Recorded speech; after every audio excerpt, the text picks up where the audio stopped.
Bienvenue dans le cours Introduction à la gestion. Je réponds au nom de Bérénice Absalom Poulou.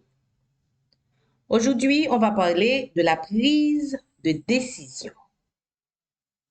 D'abord, on indique les étapes de la prise de décision. On parle des approches de prise de décision, des contextes dans lesquels les managers prennent des décisions, des erreurs de décision, et on termine avec la décision en groupe. Avant toute chose, on commence par dire ce que c'est que la décision. On décide quand on choisit une option parmi plusieurs. La prise de décision, c'est tout simplement le fait de choisir une option parmi plusieurs. Décision implique choix. Et pour choisir, il faut forcément plusieurs options. Décision et problème. En gestion, on dit en général que la décision intervient quand il y a un problème. Qu'est-ce qu'on entend par problème? Quand on parle de problème, on fait référence tout simplement à une situation qui n'est pas intéressante. Le décideur perçoit un état non désiré. L'état de départ non désiré doit être transformé dans un état voulu. Aujourd'hui, on n'aime pas la situation, on veut la changer. Le décideur ne connaît pas la solution au départ. On ne sait pas exactement qu'est-ce qu'on va faire pour changer. On va donc analyser plusieurs options pour finalement choisir. Manager et prise de décision. Le manager prend constamment des décisions. Il suffit de regarder les 4 fonctions fondamentales de la gestion et on va voir que ces 4 fonctions impliquent la prise de décision. D'abord, planifier. Pour planifier, on fixe des objectifs et on va ensuite établir des plans pour les atteindre. Donc, on décide, on doit faire des choix. Organiser. Quand on organise, on répartit les tâches, on établit une structure, on met en place une hiérarchie, on décide. Quand on exerce le leadership, on doit motiver, on doit communiquer, on doit influencer, on doit inspirer. Toutes ces activités impliquent la décision. Contrôler, on va évaluer, on va corriger. Il faut décider sur quels critères on va se baser pour contrôler, à quel rythme on va contrôler, qui se charge du contrôle. Donc, on décide. Finalement, on peut dire que gérer, c'est prendre des décisions. Parce que pour planifier, on décide. Pour organiser, on décide. Pour exercer le leadership, on décide. Pour contrôler, on décide. Toutes les activités de gestion impliquent la prise de décision. Les décisions peuvent être programmées. Dans ce cas, elles concernent les activités récurrentes. Elles peuvent aussi être non programmées. À ce moment, on parle des décisions qui concernent les nouvelles activités. Étape de la prise de décision. Dans leur livre de management, Robbins, DeCenso, Coulter et les autres, ont identifié 9 étapes de la prise de décision. D'abord, il faut identifier un problème. Il faut identifier une situation qu'on veut changer. Ensuite, il faut identifier les critères de décision. Sur quels critères on va s'appuyer pour changer cette situation. Attribuer des priorités. On a plusieurs critères, mais il va quand même y avoir des critères qui sont prioritaires. Élaboration d'options. Quelles sont les options qui existent pour justement changer la situation? Développement des options. Il faut bien comprendre les options. Il faut voir le contenu de ces options. Analyse des options. Il faut identifier les avantages et les inconvénients des différentes options. Sélection d'une option. Il faut choisir. Mise en œuvre. Il faut passer à l'action. Contrôle. Il faut contrôler. Il faut vérifier si l'option choisie a donné les résultats attendus afin de pouvoir corriger. Identification du problème.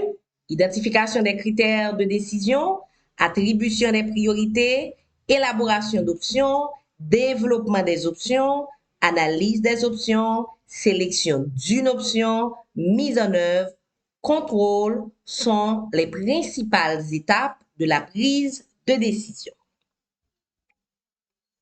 Maintenant, on va voir dans quel contexte généralement les managers prennent des décisions.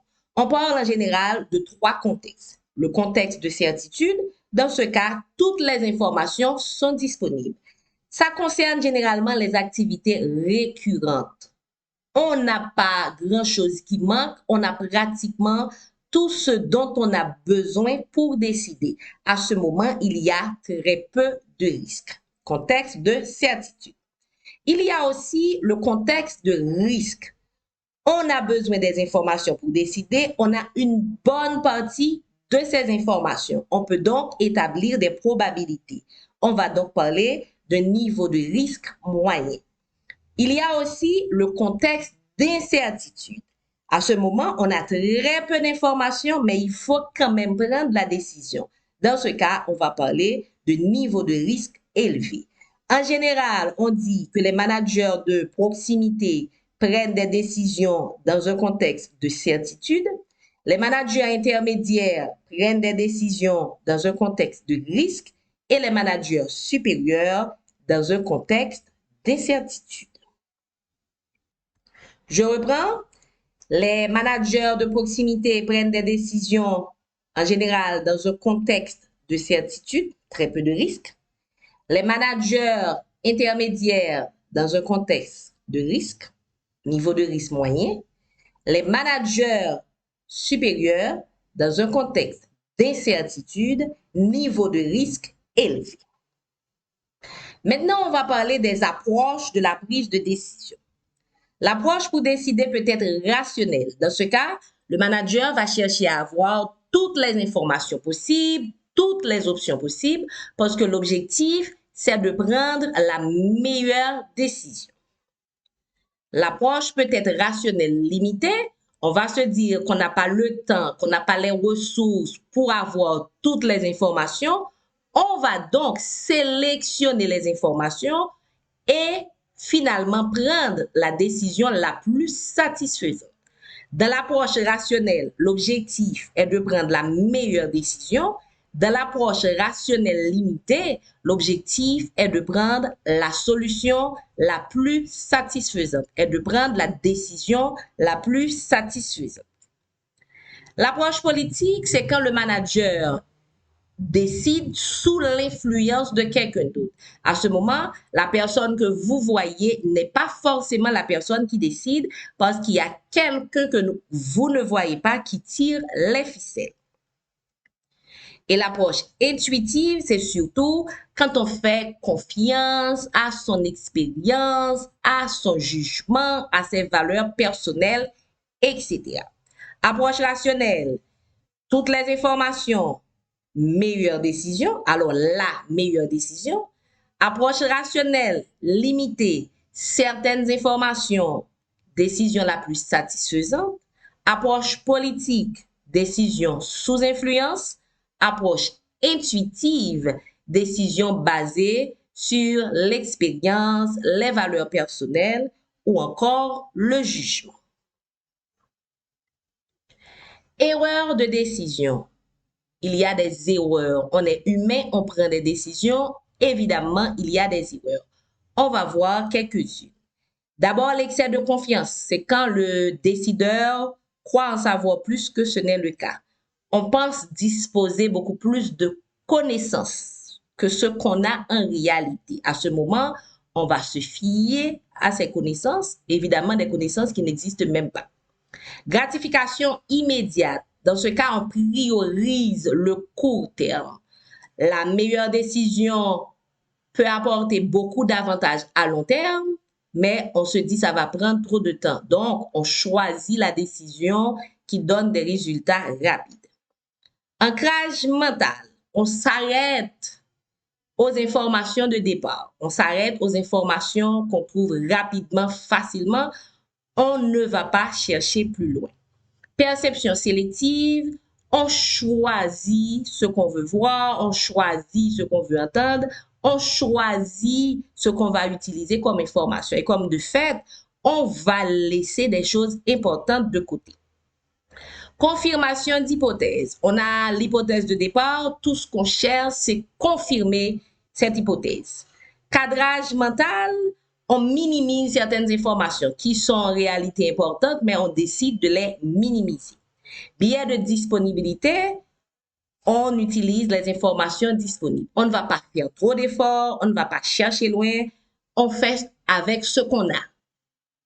Ce qui est là tout de suite, ce qui est disponible, ce qui est prêt à l'utilisation. Biais de représentativité, à ce moment, on va se baser sur son expérience, on va se baser sur des situations semblables. La dernière fois, on a fait ainsi, ça a marché, on va faire exactement la même chose.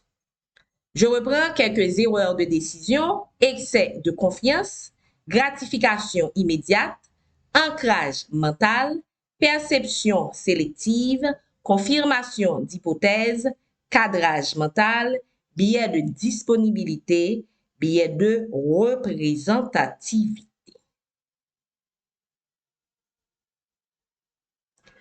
Dans l'organisation, on peut prendre la décision seule. Dans ce cas, on va parler de décision individuelle. C'est le manager qui a son problème, qui a les différentes options et qui va décider.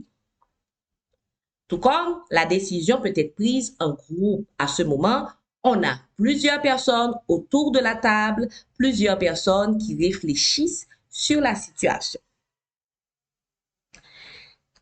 Quels sont les avantages et les inconvénients de la prise de décision individuelle? Quand on prend la décision seule, ça se fait plus rapidement.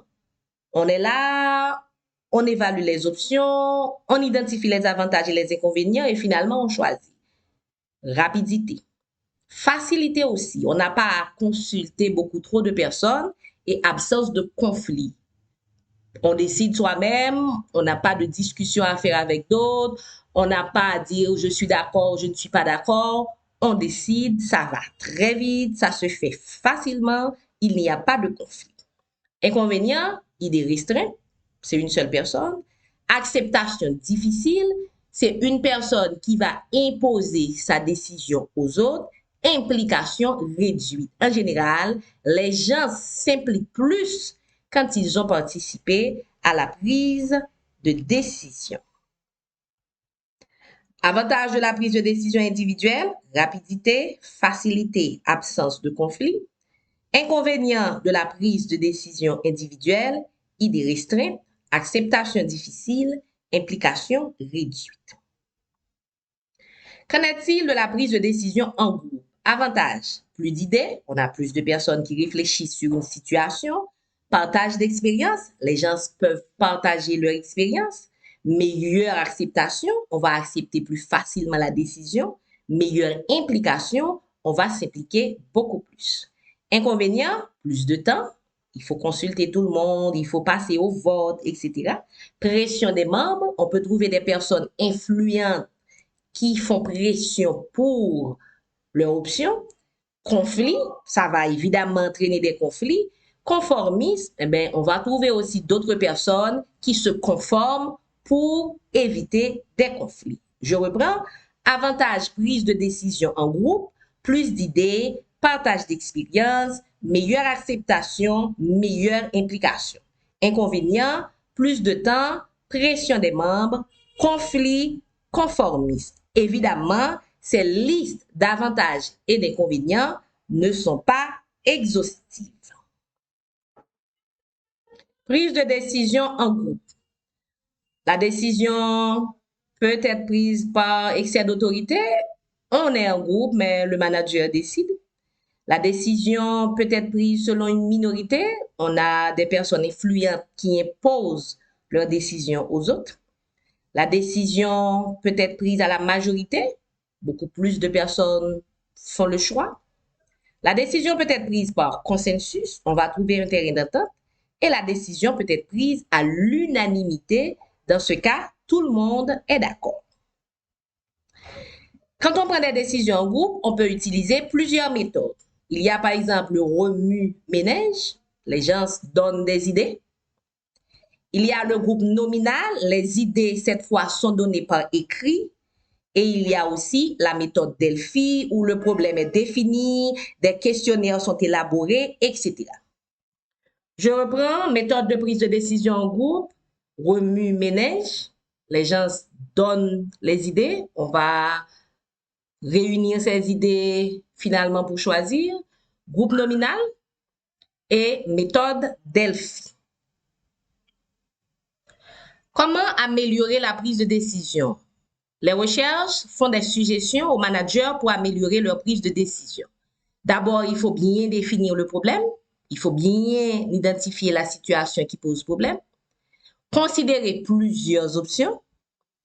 Sortir des sentiers battus, sortir du statu quo, sortir du conformisme. Réfléchir avec d'autres personnes. Parce qu'on a vu quand même, quand il y a plus de personnes, quand la décision est prise en groupe, il y a partage d'expérience, il y a plus de points de vue, etc. Améliorer la prise de décision demande de bien définir le problème, de considérer plusieurs options, de sortir des sentiers battus et surtout de réfléchir avec d'autres personnes.